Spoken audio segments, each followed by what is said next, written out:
муҳорибаи унвонӣ дар вазни миёна байни чемпион Исраил Адесаня ва панҷум рақами рейтинг Шон Стрикланд дар коркар қарор дорад ва метавонад ки рӯзи 9 сентябр дар турнири UFC 293 баргузор гардад. Ассалому алайкум дӯстон, хуш омадем ба шабакаи мо. Дар навори имрӯза барои шумо тозатарин ва муҳимтарин хабарҳоро аз ҷаҳони ММО омода кардем. Лайкро зер кунед, мо боша наворро оғоз мекунем. дӯстон, акнун шумо метавонед аз ширкати шифофармо ҳама намуд доруҳои гиёҳиро бо нархи арзон ва сифати олӣ дастрас кунед. доруҳо барои хароб ва фарбешавӣ, дарди дил, дарди меъда, пастаҳо барои хунукзадагӣ, барои қавӣ кардани мардонагӣ, барои шахсоне ки фарзанд ёфта наметавонанд, равғани усма, хилба, равғани сиёҳдона барои ҳамаи дардҳо, шампунҳои гиёҳӣ. худи ҳозир ба номерҳои дар рӯи экран буда занг зада доруҳои даркории худро бо нархи арзон дастрас кунед ва ҳатман аз номи канали Паҳлавон гап занед. ҳамин гуна шумо ҳам доруҳои даркории худро дастрас мекунед ва ҳам канали моро дастгирӣ мекунед. аллакай рӯзи 17 август дар Грозни турнири ACI Young Eagle 39 баргузор мегардад ки дар он 6 варзигари тоҷик баромад мекунанд. муҳориба дар вазни 61 кг байни варзигари тоҷик Ҷумат Давлатов бо рекорди 7-4 ва варзигар аз Русия Асват Ахматов бо рекорди 7-5. муҳориба дар вазни 61 кг байни варзигари тоҷик Муниз Рамихудоев бо рекорди 3-1 ва варзигар аз Русия Элдар Мунапов бо рекорди 5-2. муҳориба дар вазни ним сабук байни варзигари тоҷик Ҳафиз Сакибеков бо рекорди 7-1 ва варзигар аз Русия Рамазан Молучаев бо рекорди 8-2. муҳориба дар вазни 61 кг байни варзигари тоҷик Меҳроҷ Маҳмадшоев бо рекорди 4-0 ва варзигар аз Русия Магомед Чадаев бо рекорди 3-0. муҳориба дар вазни 61 кг варзигари тоҷик Руслан Раҷабов бо рекорди 3-0 зидди варзигар аз Русия Муслим Хаҷимуратов бо рекорди 2-0. муҳориба дар вазни 61 кг байни варзигари тоҷик Файз Гулонов бо рекорди 1-0 ва варзигар аз Русия Эрзо Гудаев бо рекорди 2-0. ҳамаи ин муҳорибаҳо дӯстон рӯзи 17 август дар Грозни дар турнири ACI Young Eagle 39 баргузор мегардад ва мо ба ҳамаи варзигарони тоҷик муваффақият ва танҳо ғолибият орзумандем.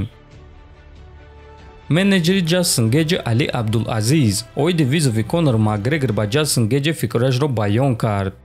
ман боварӣ надорам ки Конор Макгрегор ба муҳорибаҳо бармегардад, аммо агар ки ӯ нияти баргаштан ҳам дошта бошад, пас ӯ бо шахсоне вомехӯрад ки бой дода истоданд. пеш аз оне ки ӯ бо Ҷастин Гейҷ меҷангад, ӯ бояд ки 70 кг вазн кунад ва аз якчанд тестҳои допингӣ юсада гузарад, чунки ҳамаи мо медонем ки ӯ ба чӣ корҳо машғул аст. ман фикр мекунам ки барои бо Ҷастин Гейҷ ҷангидан мардии Конор Макгрегор намерасад, чунки ӯ медонад ки дар назди чашмони мухлисон, оила ва дӯстони худ бой медиҳад. ман фикр мекунам ки ӯ номи Гейҷиро истифода бурда худро реклама карда истодааст, чунки ба ӯ муҳориба зидди Гейҷиро 6 ё 7 маротиба пешниҳод карданд, аммо ӯ қабул накарда буд. ҳозир боша боз гапзаниро оғоз кардааст, гуфтааст Абдулазиз. хотиррасон мекунем ки дар ҳол баъди ғалабаи Гейҷи дар муҳориба зидди Порье, Конор Макгрегор ба Гейҷи визов дод ва гуфт ки Чендлерро фаромӯш кунед, ман бо Ҷастин Гейҷ ҷангидан мехоҳам. чемпиони пешинаи UFC Камаруддин Усман гуфт ки барои чӣ муҳорибаи ӯ зидди Ҳамзат Чимаев баргузор нагардид ва ҳамчунин дар муҳорибаи Чимаев ва Коста прогнози худро дод. ҳама бо ман розӣ мешаванд ки муҳорибаи ман бо Ҳамзат Чимаев маънои хуб дорад, аммо Ҳамзат дар UFC тақрибан 2 сол шуд ки баромад мекунад ва дар ин 2 сол ӯ танҳо 5 муҳориба гузаронидааст, лекин UFC ӯро дар рейтинг дар ҷои сеюм монданд.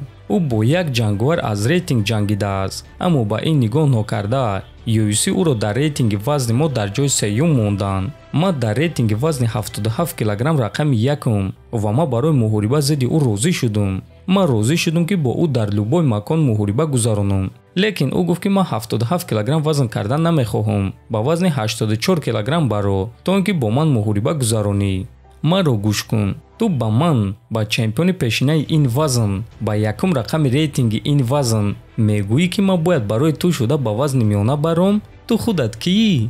ин ноҳурматӣ нисбати варзиш аст. ман ҳатто розӣ шудам ки зидди ӯ дар вазни 80 кг муҳориба гузаронам, аммо Чимаев отказ кард.